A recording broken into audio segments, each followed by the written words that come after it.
Hello friends, welcome to my YouTube channel. आज का ये वीडियो ये है नागरिक शास्त्र की प्रकृति या नागरिक शास्त्र विज्ञान है या कला, या विज्ञान है या कला। नागरिक शास्त्र की प्रकृति के संबंध में विद्वानों में क्या है, बहुत अधिक मतभेद है। कुछ विद्वानों के अनुसार यह विज्ञान है तथा कुछ विद्वान इसे विज्ञान नहीं मानते हैं और कुछ अन्य विद्वानों के मतानुसार यह कला है। अधिकांश विद्वानों का यह विचार है कि नागरिक शास्त्र विज्ञान और कला दोनों है। फर्स्ट हो गया नागरिक शास्त्र विज्ञान के रूप में। नागरिक शास्त्र विज्ञान है अथवा नहीं, इस संबंध में जानकारी प्राप्त करने से पूर्व यह जानना आवश्यक है कि विज्ञान का अर्थ क्या होता है। विज्ञान होता है कि विज्ञान ज्ञान की वह शाखा है जिसमें किसी विषय विशेष का क्रमबद्ध एवं नियमबद्ध अध्ययन किया जाता है। इस प्रकार विज्ञान कोई पृथक अध्ययन का विषय नहीं है, यह तो अध्ययन की विशेष पद्धति है जिसके अपने कुछ निश्चित सिद्धांत तथा मापदंड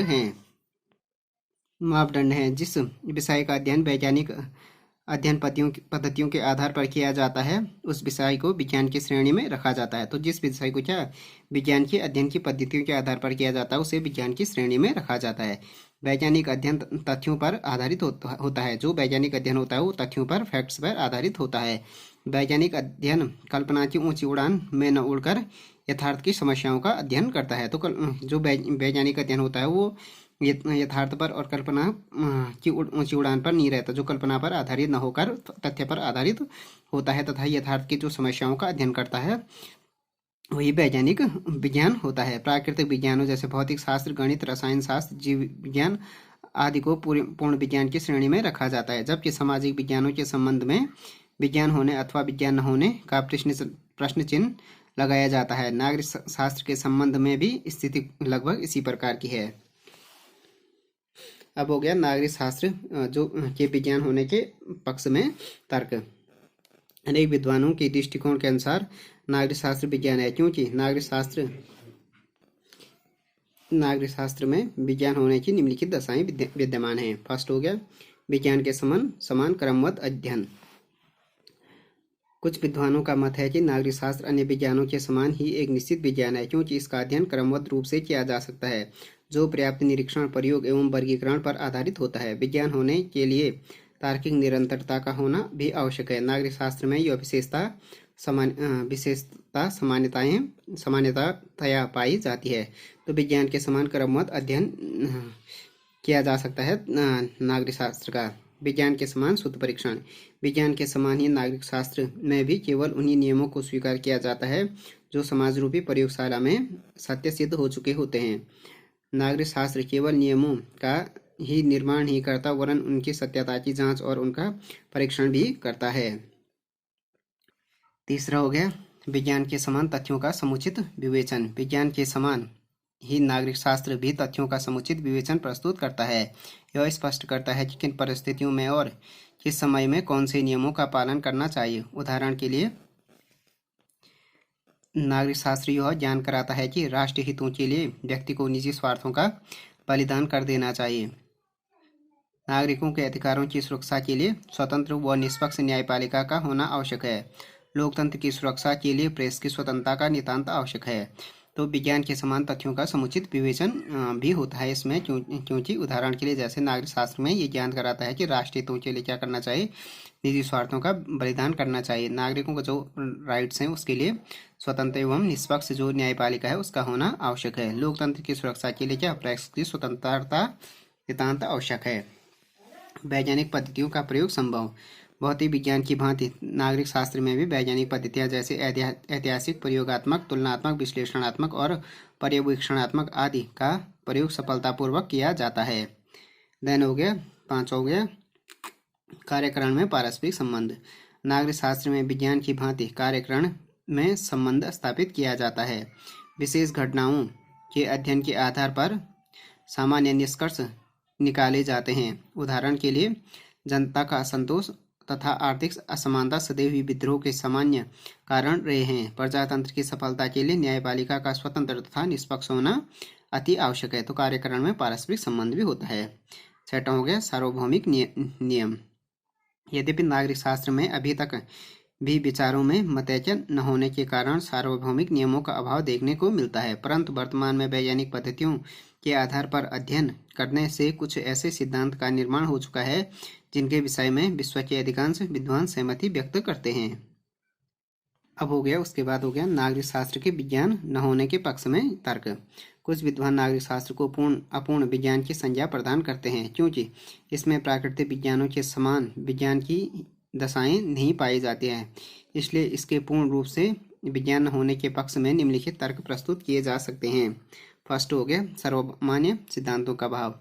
नागरिक शास्त्र के सिद्धांत एवं नियम भौतिक विज्ञानों के समान अपरिवर्तनशील नहीं होते वरन वे समय एवं किसी देश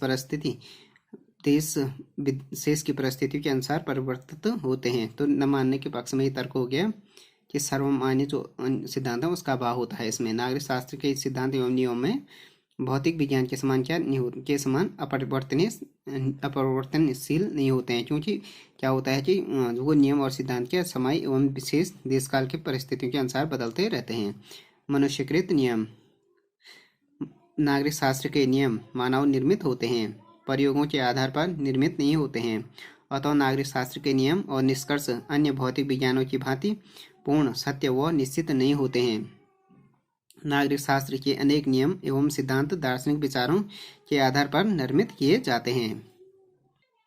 तीसरा हो गया पर्यवेक्षण एवं परीक्षण की कठिनाई।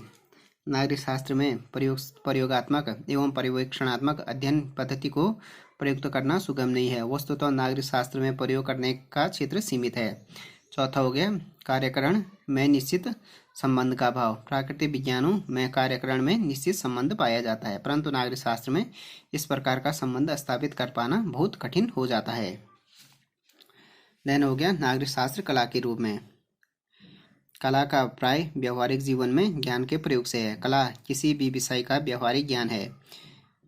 कला के उपयुक्त अर्थ के आधार पर हम नागरिक शास्त्र को भी कला मान सकते हैं, क्योंकि नागरिक शास्त्र में केवल सिद्धांतों का अध्ययन ही नहीं किया जाता है, वरन उन सिद्धांतों को व्यवहारिक रूप प्रदान करने के उद्देश्य से यह भी बताया जाता है कि हमें अपने जीवन को अधिक सरल एवं सुखमय बनाने के लिए उन सिद्धांतों का कहाँ और किस प्रकार प्रयोग कर सकते हैं।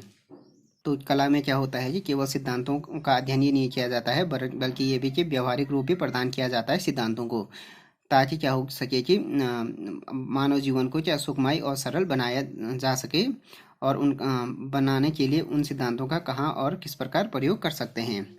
कला के रूप में नागरिक शास्त्र के निम्नलिखित उद्देश्यों की पूर्ति करता है। फर्स्ट हो गया आदर्श समाज के निर्माण का मार्गदर्शन।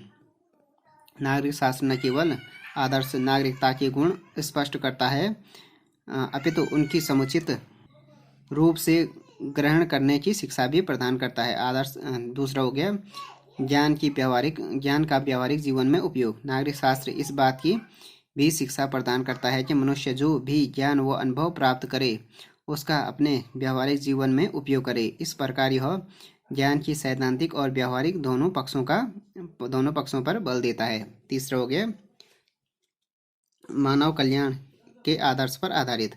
नागरिक शास्त्र का एकमात्र लक्ष्य है मानव कल्याण।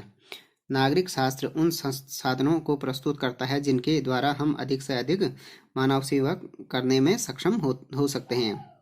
देन हो गया नागरिक शास्त्र विज्ञान और कला दोनों है। विज्ञान एवं कला के रूप में नागरिक शास्त्र का अध्ययन करने के उपरांत यह स्पष्ट हो जाता है कि वास्तव में नागरिक शास्त्र विज्ञान और कला दोनों ही है, क्योंकि विज्ञान के रूप में यह शास्त्र मनुष्यों को एक आदर्श नागरिक के अधिकारों व कर्तव्यों का ज्ञान कराता है, और कला के रूप में उनके उपयोग की विधि और लाभ की हानियों से उपयोग की विधि तथा लाभ हानियों से क्या करता है परिचित कराता है।